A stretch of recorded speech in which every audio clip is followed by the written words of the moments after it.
Example 5.14. When x cubed plus ax squared minus 2x plus b is divided by x minus 1 and x plus 2, the remainder are negative 2 and 4 respectively. Find the value of a and b. So we know actually we let fx be this one, the polynomials, and it shows us that f1 will be equals to negative 2 and f negative 2 will be equals to 4. So to write down, firstly let fx equals to x cubed plus ax squared minus 2x plus b.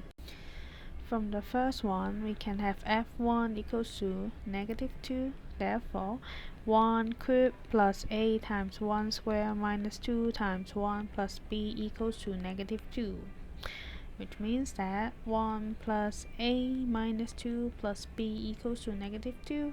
That's why a plus b equals to negative 1.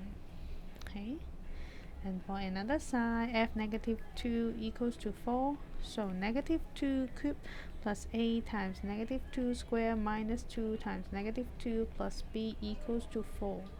So negative 8 plus 4a plus 4 plus b equals to 4. 4a plus b will be equals to 8. Then we can put equation 1, this one as equation 2. Then we can use equation 2 minus equation 1, so we will have 3a equals to 9a, then equals to 3. From a equals to 3, then we can find out b equals to negative 4.